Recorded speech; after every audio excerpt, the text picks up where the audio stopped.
Bismillahirrahmanirrahim. Assalamualaikum warahmatullahi wabarakatuh. Apa kabar semuanya?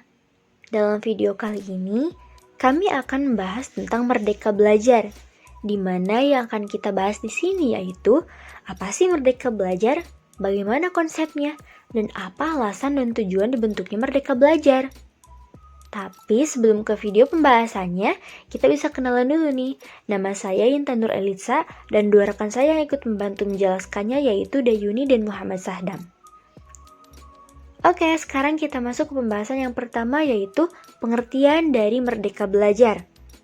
Merdeka Belajar adalah program kebijakan dari Kementerian Pendidikan dan Kebudayaan Republik Indonesia atau Kemendikbud RI yang dicanangkan oleh Menteri Pendidikan dan Kebudayaan RI Kabinet Indonesia Maju, yakni Pak Nadiem Anwar Makarim. Esensi kemerdekaan berpikir menurut Pak Nadiem harus didahului oleh para guru sebelum mereka mengajarkannya pada siswa-siswi. Beliau menyebut dalam kompetensi guru di level apapun tanpa ada proses penerjemahan dari kompetensi dasar dan kurikulum yang ada, maka tidak akan pernah ada pembelajaran yang terjadi. Maka dalam program kebijakan Merdeka Belajar inilah, seorang guru yang menjadi poin utamanya dalam membentuk seorang murid yang berprestasi, inovatif, kreatif, dan berkompetensi. Maka muncullah moto yang kita kenal yaitu Merdeka Belajar, Guru Penggerak. Seorang guru harus mampu memberikan kenyamanan ketika mengajarkan hal kepada muridnya. Maka dengan mendapatkan rasa nyaman tersebut, murid dapat berinteraksi satu sama lain dan dapat berdiskusi lebih dengan gurunya. Selain itu juga, seorang guru harus mampu membentuk karakter peserta didik yang berani, mandiri, cerdik dalam bergaul, beradab, sopan dan santun, berkompetensi, dan tidak hanya mengandalkan sistem peringkat yang menurut beberapa survei hanya merasakan anak dan orang tua saja. Karena sebenarnya, setiap anak memiliki bakat dan kecerdasannya dalam bidang masing-masing. Nantinya akan terbentuk para pelajar yang siap kerja dan kompeten, serta berbudi luhur di lingkungan masyarakat. Peran guru sebagai seorang pendidik yang ditugaskan untuk mendidik, mengajar, mengarahkan, melatih, menilai, dan mengevaluasi peserta didik. Oleh karena itu, guru harus mampu mengidentifikasi bakat setiap siswanya supaya dapat memberikan pengarahan dan mengembangkannya sesuai dengan bakat dan minat yang dimiliki. Setiap anak memiliki bakat dan kepribadian yang berbeda, sehingga mendidik anak merupakan hal yang menarik dan unik.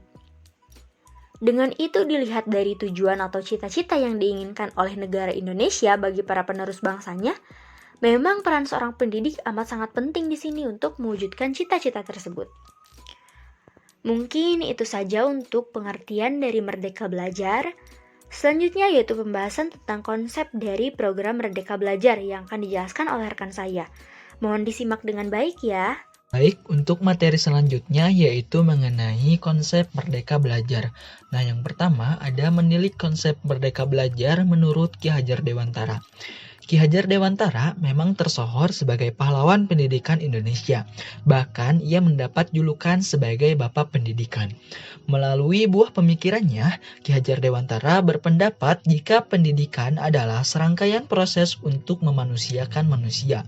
Konsep pendidikan menurut Ki Hajar Dewantara didasarkan pada asas kemerdekaan, memiliki arti bahwa manusia diberi kebebasan dari Tuhan Yang Maha Esa untuk mengatur kehidupannya dengan tetap sejalan dengan aturan yang ada di masyarakat. Maka dari hal itu, diharapkan seorang peserta didik harus memiliki jiwa merdeka dalam artian merdeka secara lahir dan batin serta tenaganya.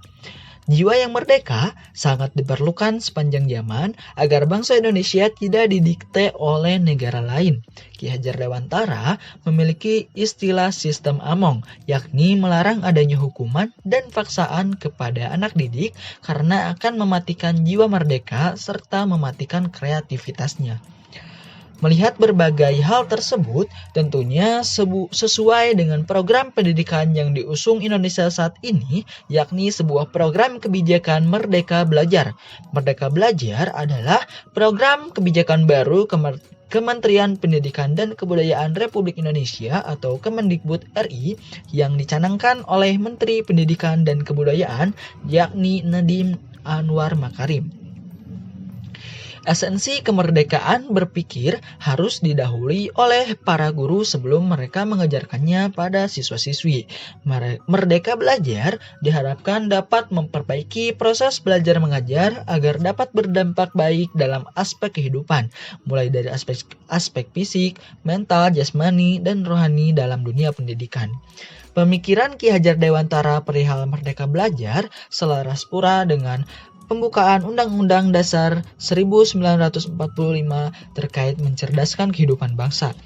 Mencerdaskan bangsa bukan berarti mencerdaskan individu saja, namun menyesuaikan sistem pendidikan dengan kebutuhan hidup dan penghidupan rakyat Indonesia saat ini.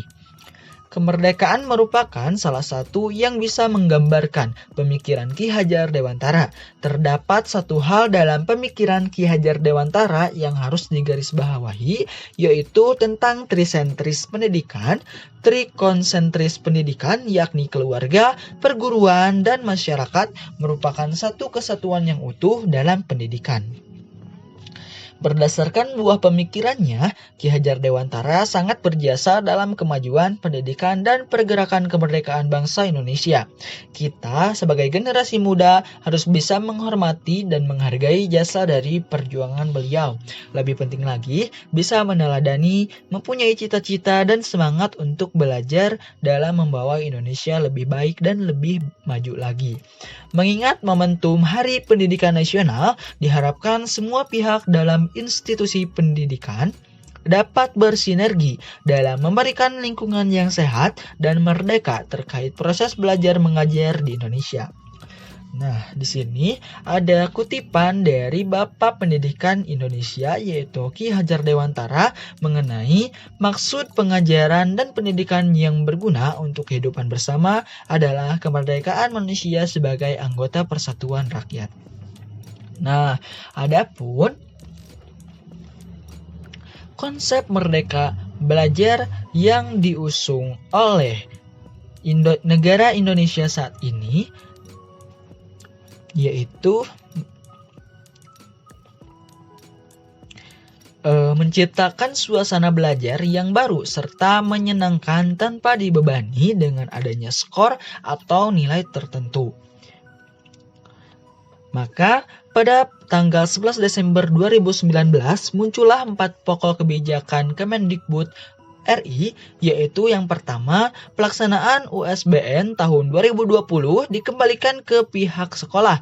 Menurut Kemendikbud, sekolah diberikan keleluasaan dalam menentukan bentuk penilaian seperti portofolio, karya tulis, atau bentuk penugasan lainnya.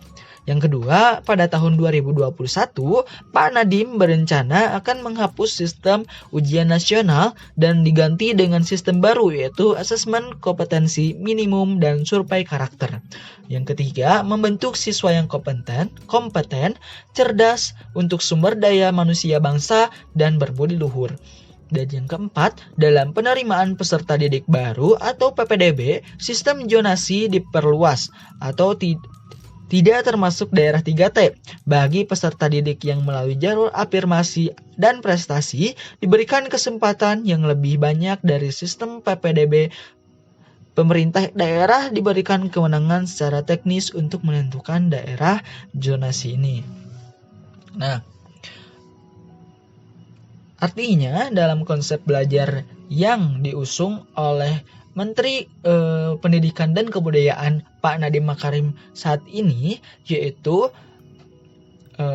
semua sistem pendidikan mulai dari